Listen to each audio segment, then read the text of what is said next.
अस्सलामु अलैकुम वरहमतुल्लाहि वबरकातुहू। उम्मीद करता हूँ कि आप तमामी हजरात खैर व आफियत से होंगे।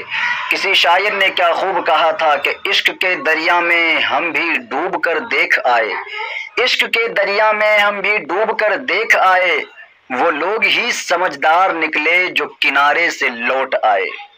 नाजरीन, आज के इस वीडियो में कुछ बातें हम इसी के मुतालिक करने वाले हैं।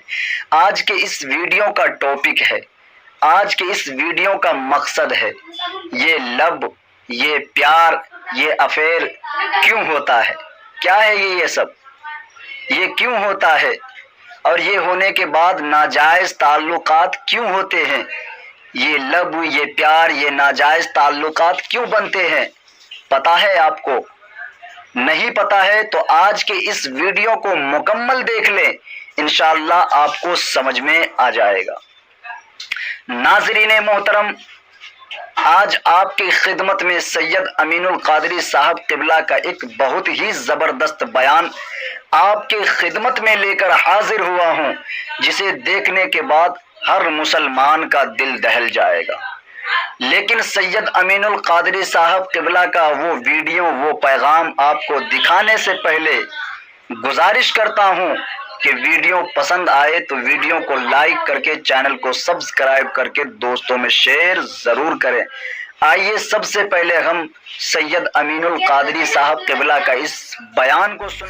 अफेयर क्यों होता है, नाजायज ताल्लुकात क्यों होते हैं। देखो, एक दौर था, तवज्जो, एक दौर था जिस दौर में इस्लाम ने बेटियों को लिखना सिखाने से मना किया था कि बेटियों को लिखना मत सिखाओ। क्यों? इसलिए कि एक दूसरे से कांटेक्ट का जरिया उस दौर में लिखना था, तो खतरा था आबरू को, लिखना मत सिखाओ।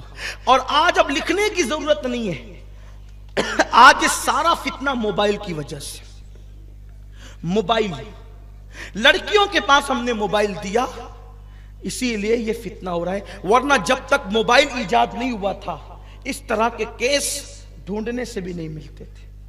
हम क्यों अपनी बहन को मोबाइल दे रहे हैं, हम अपनी बेटी को क्यों मोबाइल। मैं कहता हूं, मोबाइल का औरतों के पास काम क्या है।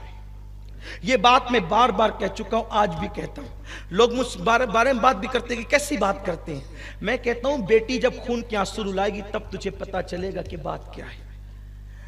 बेटी को मोबाइल मत दो, बहन को मोबाइल मत दो, बीवी को मोबाइल मत दो। घर का फोन औरतें रिसीव ना करें, घर के अंदर का रखा हुआ मोबाइल जवान लड़कियां रिसीव ना करें, बूढ़ी औरतें या बच्चे रिसीव करें। जब कोई मोतमद बोले कि मैं बोल रहा हूं, तब जवान बेटियों को या बहनों को या बीवियों को मोबाइल दिया जाए। आज तो पैदाइश का दिन है तो मोबाइल गिफ्ट किया जा रहा है। तुम तब तलवार उतना नुकसान नहीं पहुंचाएगी तेरी बेटी को जितना मोबाइल नुकसान पहुंचाएगा। 5,000 का मोबाइल मत दो। अगर बेटी के लिए दिल में प्यार है, 50,000 का सोने का हार दिला दो। 50,000 का मोबाइल मत दो, 5 लाख का हीरे का जेवर दिला दो। अगर इतना प्यार है, मोबाइल नहीं देना खुदा के लिए। ये सारा तूफान मोबाइल ने बपा किया है, इंटरनेट ने, फेसबुक ने। इसलिए कि आजकल लड़के बैठे होते हैं और वो कहीं भी फोन करते हैं अंदाजे से, अगर मकाम पर लग जाए तो फिर वो बातें शुरू हो जाती है, बल्कि मिस कॉल भी करते हैं। ये मिस कॉल कभी कभी इतनी तबाही का जरिया बन जाता है। इन्होंने तो बैठकर मिस कॉल कर दिया, वहां अगर शौहर मौजूद है, किसका मिस कॉल था, वो रिप्लाई करेगा, उठाएगा लड़का। इस बेचारी गरीब का कोई कसूर भी न था, घर लुट गया, घर टूट गया। ये सूरत है, उठाकर देखे, किताबें लिखी गई है इन पर, ये मिस कॉल की नहुसत पर। और ये जो लड़के गटरों के पास बैठकर, रिक्शा में बैठकर, छतों में बैठकर ये जो सब रिकामे काम करते हैं ना, ये जवानी में सब करना इनको अच्छा लगता है। तुम्हारे मिस कॉल से अगर किसी का घर तबाह होगा, अल्लाह तुम्हारी तौबा भी कबूल नहीं करेगा, तौबा की तौफीक भी तुम्हें नहीं मिलेगी। किसी का घर तबाह करने वालों, किसी का आशियाने पे अगर बिजली गिराओगे तो तुम्हारे आशियाने भी सलामत नहीं होंगे। तुम्हारी नादानी, तुम्हारा छलछलपन, तुम्हारा बागपन, तुम्हारा इतराना, तुम्हारी आवारगी से कितने घरों को आग लगी है और कितने घरों को आग लगेगी। और सुन लो, ये जो गटरों के पास बैठकर, नालियों के पास बैठकर, घरों के पास बैठकर ये जो तुम मोबाइल पर गलत हरकतें करते हो, अल्लाह के रसूल अलैहि सलाम फरमाते हैं, मौलाए कायनात ने फरमाया, पाक दामन रहो तो तुम्हारे घर की औरतें भी पाक दामन रहेगी। अगर तुम पापी होकर के जिना करोगे, इधर तुम किसी के साथ जिना करोगे, अल्लाह ना करे कहीं तुम्हारी औरतों के साथ भी जिना ना कर लिया जाए। लड़कों की टोली बनी होती है, एक दूसरे का सपोर्ट करते हैं गुनाह के माहौल में। मेरे रसूल अलैहि सलाम ने फरमाया, कमा तदीनु तुदान, तुम जैसा करोगे तुम्हारे साथ वैसा ही किया जाएगा। इस सिलसिले में एक छोटा सा वाक़या अपने अल्फाज के मफहूम के साथ अर्ज करूं। एक जवान, तवज्जे, दूसरे जवान के पास आया, अगर यार तू मेरा दोस्त है, कहा हूं कि मेरी एक चीज में मदद कर। उसने कहा क्या? कहा महल्ले के इमाम साहब की बीवी से मेरा दिल लग गया, तू नमाज पढ़ने जाना ना, नमाजी उतहा निकाल के नमाज पढ़ने मेरे लिए जाना, और देर तक इमाम साहब से मसले मसाइल पूछते रहना, उनको उलझाते रहना, उतनी देर तक मैं इमाम साहब के घर चला जाया करूंगा। वो पागल, उसको कहना चाहिए था कि इमाम की बीवी के साथ ऐसा न कर, यही तो कहना चाहिए। सच्चे दोस्त की पहचान यह है कि जब तू गलती करे वो तेरी इस्लाह करे, यही है ना, कि उसकी मदद करे। वला तावनु अलल इस्मि वल उद्वान, बुराई में एक दूसरे की मदद मत करो। कोई बुरे रास्ते पे जा रहा है, अगर तुम दोस्त हो तो खींच के पकड़ लो, उसको समझाओ, नहीं मानता है तो उसका बाइकाट कर दो, उससे दूर हो जाओ, उससे अलग हो जाओ, ताकि उसको इबरत हो। तो उस जवान ने कहा, ठीक है यार, वो दोस्ती क्या जिसमें एक दूसरे की मदद ना हो, है ना, ऐसे कुछ दलाल बनते हैं ना। हंसने की बात नहीं है, मेरे जुमले गलत है, मुझे अगर मेरे जुमले अल्हम्दुलिल्लाह गलत नहीं है, अगर तल्ख है तो मुझे आप माफ करें। इससे घर लुट रहे हैं, हमारे घर तबाह हो रहे हैं, हमारी बेटियों की आबरू लुट रही है, किसको जाकर के कहे।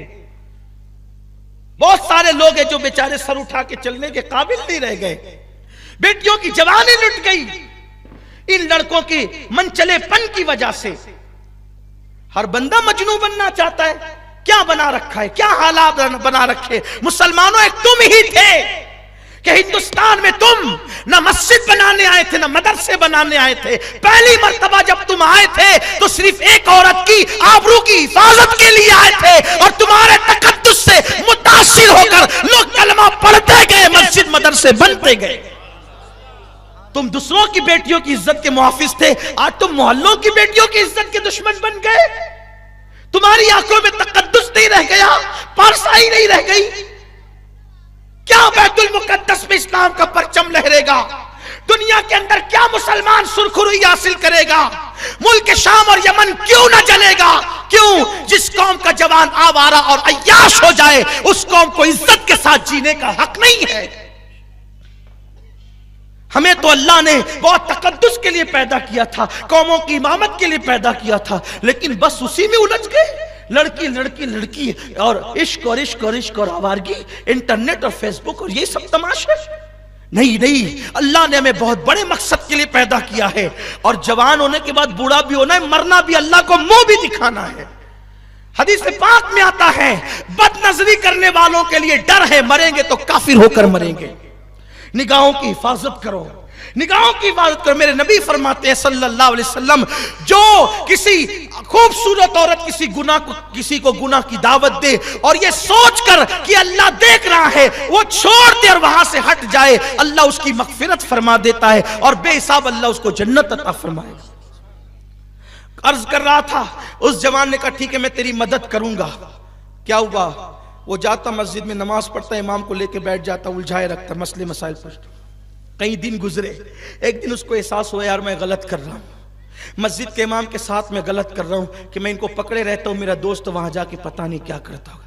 उसने इमाम से कहा हज़रत माफ करना, मैं ना नमाजी हूं ना मुझे इल्म से कोई दिलचस्पी है, मेरे दोस्तों को आपकी बीवी से मेरे उसका दिल लग गया और उसने मुझे कहा कि मैं आपको उलझाऊं, और मैं आपको उलझाता रहा और मसले मसाइल में फंसाता रहा, और वो आपके घर जाके पता नहीं क्या करता रहा। हज़रत मुझे माफ़ कर दें, मैंने बहुत बड़ी गलती की। ये बात सुनने के बाद इमाम को क्या होना चाहिए था? गुस्से में उसकी आस्तीन चढ़ जानी चाहिए थी, या उसका प्रेशर बढ़ जाना चाहिए था, या उसकी आंखें लाल हो जाना चाहिए था। कैसा बेचारा इमाम था, वो मुस्कुराने लगा। हंसने लगा वो। उसको हैरत हुई, इमाम साहब इतना बड़ा हादसा सुन के आप मुस्कुरा रहे? इमाम ने कहा, अल्लाह के बंदे, मेरे घर में मेरी एक बूढ़ी माँ और मेरा बूढ़ा बाप है, मेरी तो अभी तक शादी नहीं हुई है। जब मेरी शादी नहीं हुई तो मेरी बीवी कहां से आएगी? जब मेरी शादी ही नहीं हुई तो मेरी बीवी कहां से आएगी? और मेरी किस बीवी से तेरे दोस्त का दिल लग गया? मैं तो कुंवारा हूं, अभी तो ढूंढ रहे हम लोग शादी के लिए। तो फौरन उसके दिमाग की बत्ती जली, अरे अगर इमाम साहब की शादी नहीं हुई तो ये जाता कहां था? तो जब तहकीक की गई तो पता चला इमाम की तो शादी नहीं हुई थी, ये इसको मस्जिद भेजकर इसके घर जाता था। हंसने की बात नहीं है, यानी कि दूसरे के घर में जो है वो पत्थर मारने वाले का खुद का घर चकनाचूर हो गया। इसलिए कभी किसी की बुरे काम में मदद नहीं करना। मानता है तो ठीक है समझाओ, नहीं मानता है तो उससे अलग हो जाओ। तो ये इंटरनेट और मोबाइल जब बच्चियों को दे रहे उसके नुकसानात है। बेटी को मत दो मोबाइल, कोई जरूरत नहीं है बेटियों को मोबाइल देने की, उसी से ये सारे फितने हो रहे। इंटरनेट और व्हाट्सएप और पता नहीं क्या क्या बेटियां चला रही है। और मेरे नौजवानों से भी गुजारिश है, मत करो ये दीवानगी, वरना तबाह हो जाओगे। एक अहम बात तो और, हम बेटियों को स्कूल और कॉलेज भेजते हैं, मैं इनकार नहीं करता, बेटियों को बिल्कुल स्कूल भी पढ़ाओ, कॉलेज भी पढ़ाओ, जहां तक पढ़ा सकते हो पढ़ाओ। लेकिन ये तदबीर करो कि बेटी को स्कूल तक पहुंचाने के लिए तुम खुद जाओ और उसको स्कूल के गेट से लाओ घर तक। अकेले बेटियों को कहीं मत जाने दो। आप कहेंगे वो क्यों? मैं कहता हूं हमारा मजहब, हमारे मजहब में सबसे मुकद्दस तरीन अगर कोई सफर है तो वो सफर हज है। इससे मुकद्दस सफर हमारे मजहब में है ही नहीं। सबसे ज्यादा मुकद्दस सफर सफर हज है, जिसके लिए हर मुसलमान पूरी जिंदगी दुआ करता है, दिखा दे या इलाही वो मदीना कैसी बस्ती है जहां पर रात दिन मौला तेरी रहमत बरसती है। हमारे यहाँ सबसे मुकद्दस सफर हज है। हर कदम पर नेकी मिलती है, हर कदम पर सवाब मिलता है। मगर सुनो सुनो मुसलमानों, इतना मुबारक और मुकद्दस सफर इस्लाम कहता है सफर हज के लिए औरत अकेले नहीं जा सकती।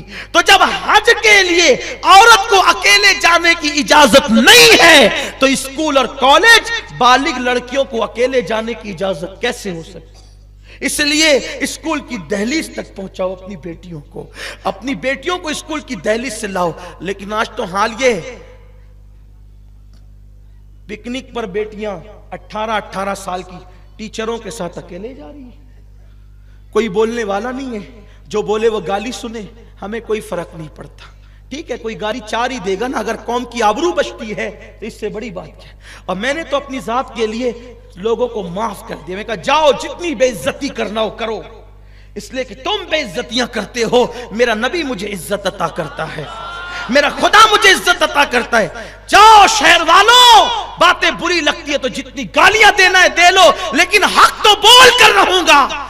जब सफर हज के लिए बेटी अकेले नहीं जा सकती तो तुमने अपनी बेटियों को नौजवान लड़कों के टीचरों के साथ पिकनिक में भेज दिया, पार्क घूमने के लिए भेज दिया। अरे जिनकी बेटियों को इस्लाम मस्जिद और मज़ारात पर जाने की इजाजत नहीं देता, उनकी बेटियां पिकनिक पर अकेले कैसे जा सकती है?